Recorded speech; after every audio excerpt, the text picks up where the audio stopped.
I'm looking out the window. We may have a bite. We may have something going on out there. So we're going to cut this radio show kind of short because we got to go check our rod.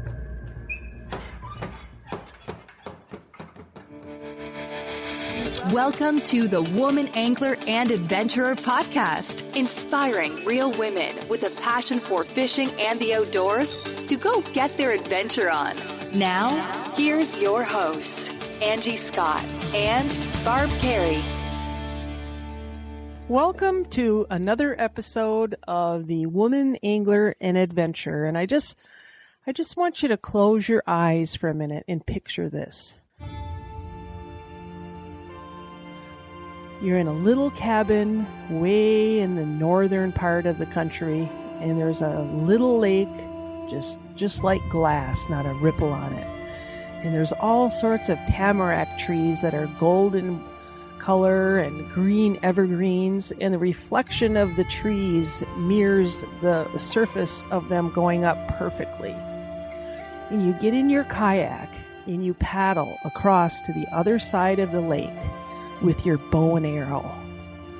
And you get out of the kayak and walk through the woods where you climb up into your tree stand for a day of deer hunting. Yes, you shoot a deer with your bow and arrow, get down, gut it, drag the deer back to the kayak, put it on the kayak, and paddle it back across the lake to the cabin.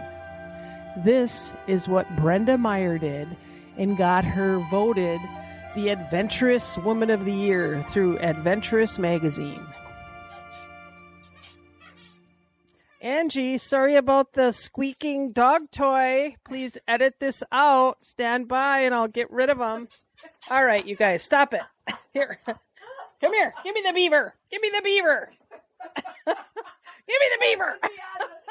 It's still recording. It's still recording. You leave it in if you want, Angie. This is live radio.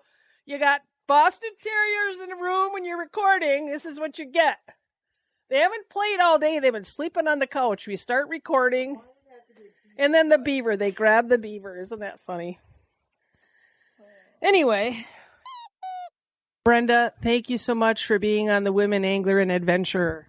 Oh, this is great. I'm really excited to talk with you. I was able to describe that picture so perfectly because I'm actually sitting in this cabin looking out on this scene, and I stopped by Brenda's to visit with her, and we're up in the Shaquamanan National Forest where she has a little place on a little out-of-the-way lake, and I'm actually looking out the window at this scene that I just described, and it's absolutely beautiful. Brenda, you live in a little piece of heaven. You know what? I know that, and I appreciate it every day that I'm here. And that scene that you're describing that day was accented by a brand new snowfall that had just covered all the evergreens. And so I was paddling across the lake, and I literally felt like I was paddling into a painting.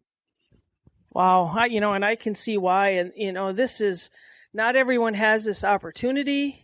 And if you can have an opportunity, man, you're a blessed person. And I feel lucky just being invited here, Brenda. Oh, you're welcome anytime. You are a lot of fun, and I just want to get you a muskie so bad. So if not today, another day. Well, that's the other piece of this pie is not only is it all about the hunting. Right now, while we're looking out the window, we're actually musky fishing. We have 3 rods in the water with great big sucker minnows on them. Musky fishing. We just missed one. We were kind of delaying doing the radio show, hoping that we would come back and have that excitement of just landing a huge muskie in our voices when we were talking. But that's not the case. We missed one. So we're going to try not to pout during this interview, but we are both a little sad. Suffering a little bit of the agony of defeat for sure. So Brenda, how did you get in to be such an outdoorsy person?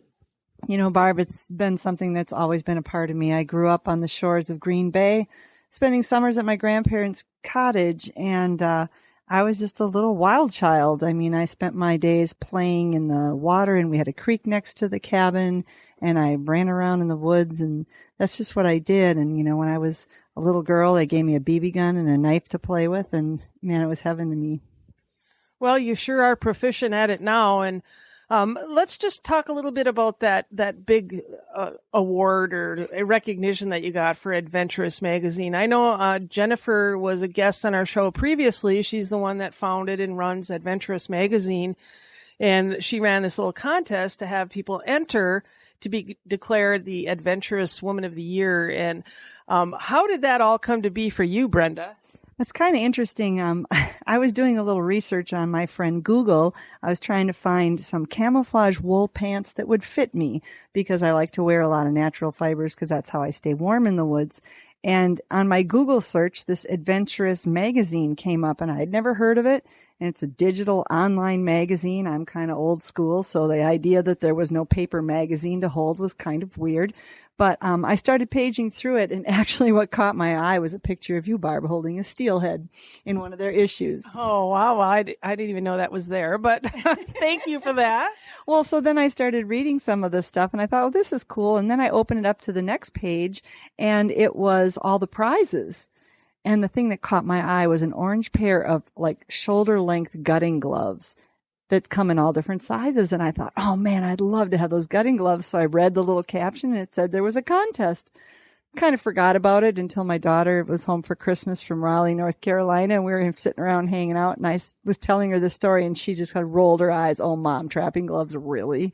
And so anyway, she said, well, we could enter you in that. She goes, you could totally win this contest. And of course I laughed and thought it was ridiculous. But the kids, my son Joey and her, started going through all the pictures of me from the past year because they have to be current a year, previous. And yeah, they came up with all these pictures. They picked out which ones for each of the categories, wrote a little caption, sent it in, and I kind of forgot about it from there. And then you were notified.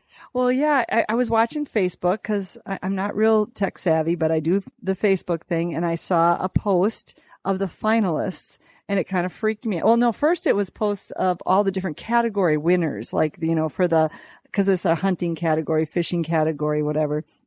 And each one I was like, wow, this is so cool. And then they posted a picture of the 10 finalists, and my picture was there, and I just about cracked. Sorry about that, but I was just like, oh my gosh. And I just thought it was crazy. And I thought maybe it was a novelty because I was kind of the old girl on the page, all these, young women holding alligators and things. It was super cool. So I never dreamed that they would pick me, but I got a phone call on my way home from an ice fishing trip on Red Lake in about 28 below with Wisconsin Women Fish. And on my way home, I got a phone call from Jennifer, and she told me that she chose me and why. And it was pretty unreal. I've never entered anything. I've never won anything. And it was just kind of crazy. Wow, I bet there's not too many women out there that have a shoulder-length pair of gutting gloves on their Christmas list. Probably not. And I actually did my trapper's license this year. You have to go to a class and get certified. I did all that, so now I can actually go out and be a trapper as well as gut deer. So that's pretty glamorous. Yeah, well, you do it all. I mean, we've been talking here the last couple of days. We've been hanging out together, and between mushroom hunting and trapping and hunting and fishing, and you also have a successful guide business. Why don't you tell me about that? Oh, we started True North Guiding and Outfitters. The main reason we started the business was our kids grew up and moved away, and we didn't have them to drag out into the wilderness with us anymore. So we decided to try and offer that opportunity to more people who love the Northwoods, think they want to be a part of it, but don't really know how to go about navigating camping or fishing or hunting up here.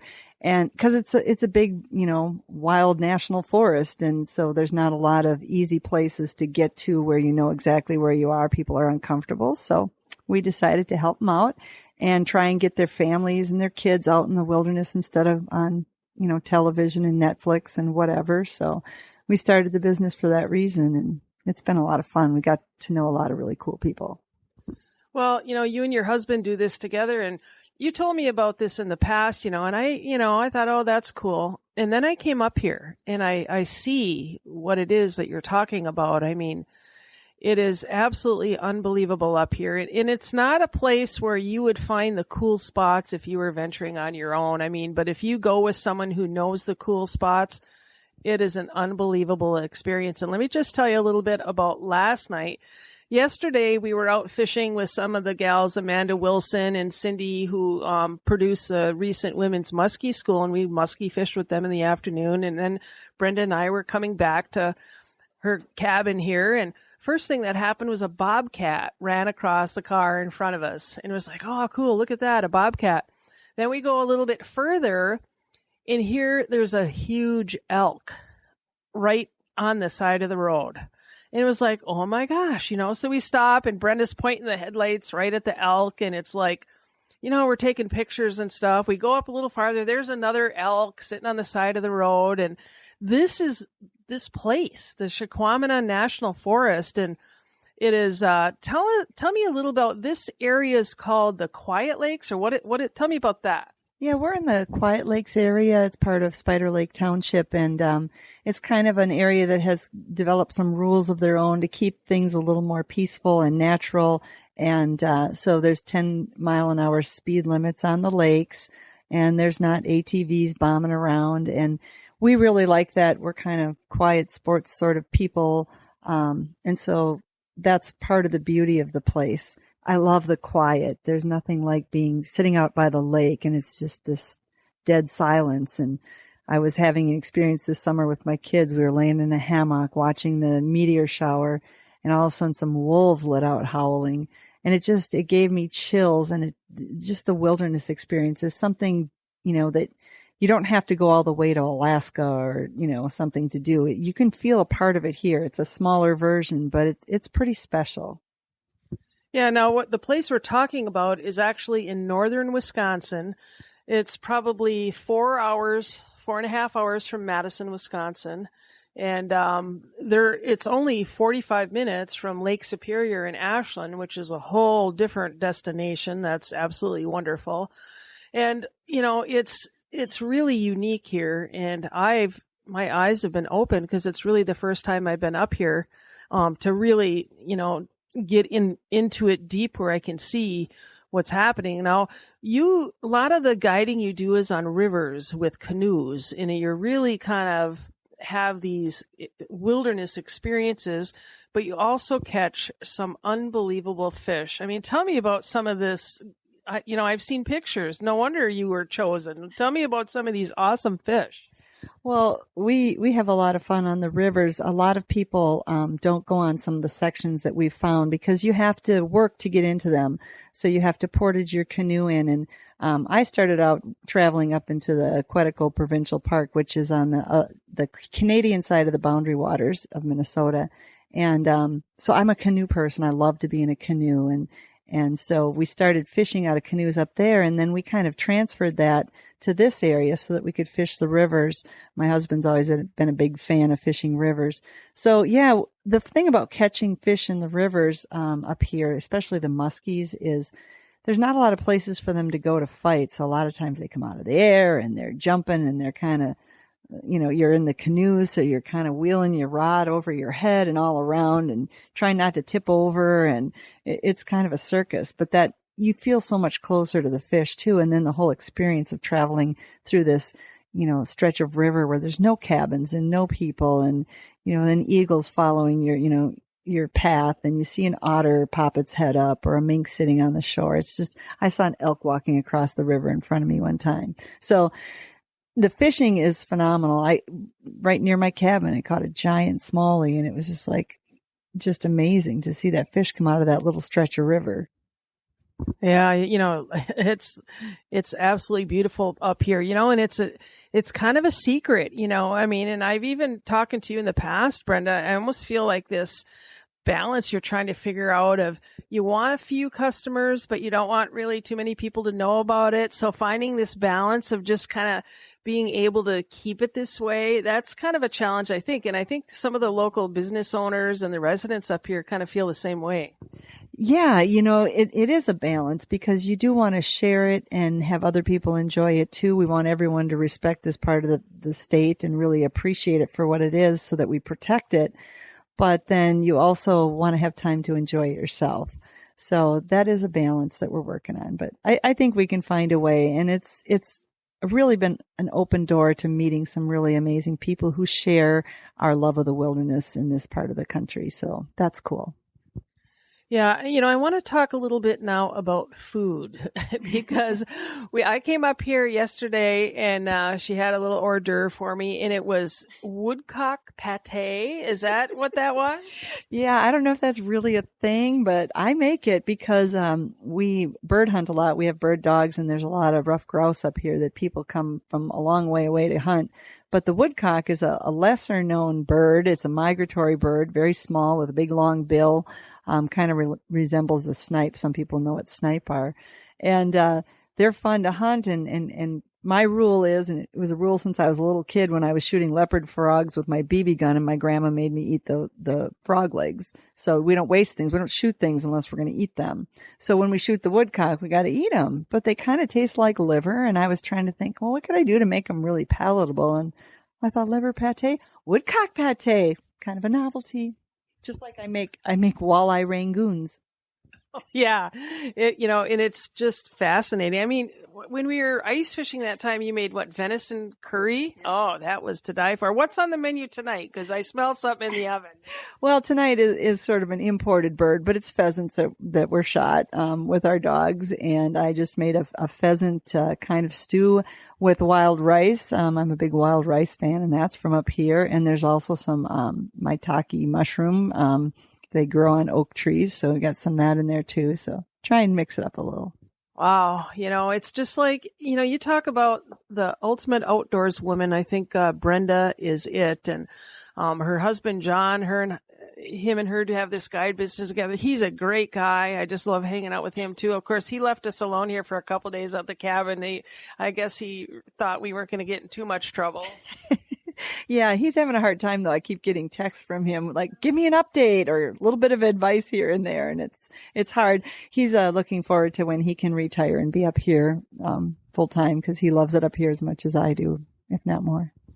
Well, I'm so glad I got to know you a little bit more, Brenda, because I know that I have some future adventures in my life coming up now that I know you, because it's been so fun to hang out. You're so interesting. What's the website people can go to if they want to check some of the guide services that you guys offer? We have a website. It's truenorthguides.com.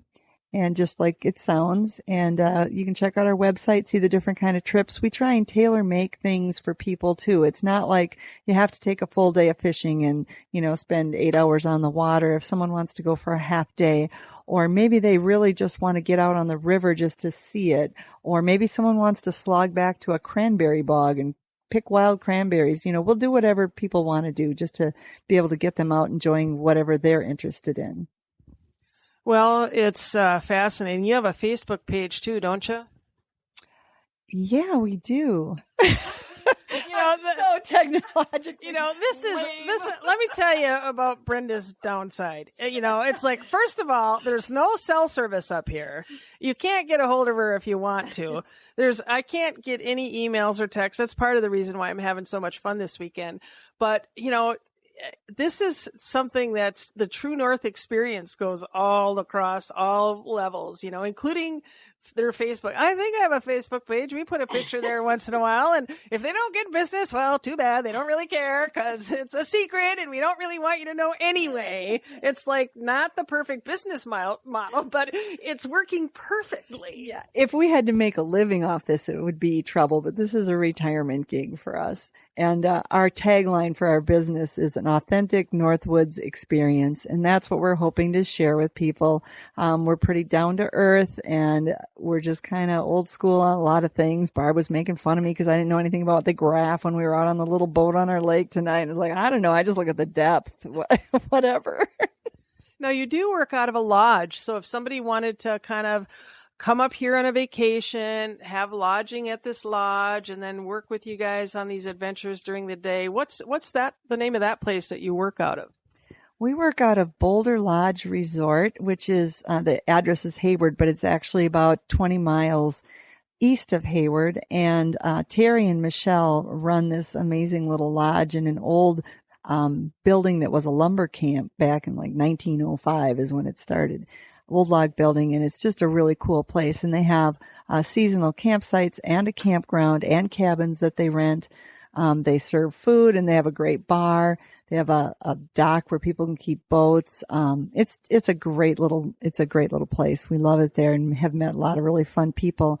Terry and Michelle are awesome, and they have even fun things like live music on Friday nights, which is kind of a cool thing in the middle of nowhere.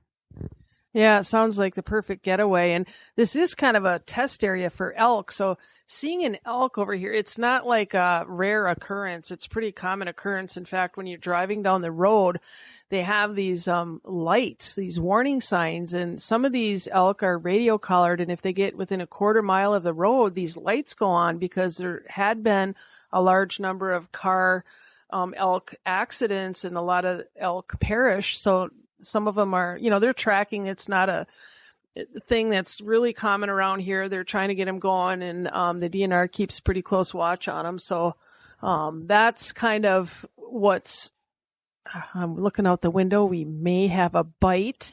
We may have something going on out there. So we're going to cut this radio show kind of short because we got to go check our rod. There's all these ripples in the water. We might have a muskie playing with our sucker minnow. Brenda, thank you so much for being on the radio show. Thanks. Now let's get out to the dock. Thanks, everybody.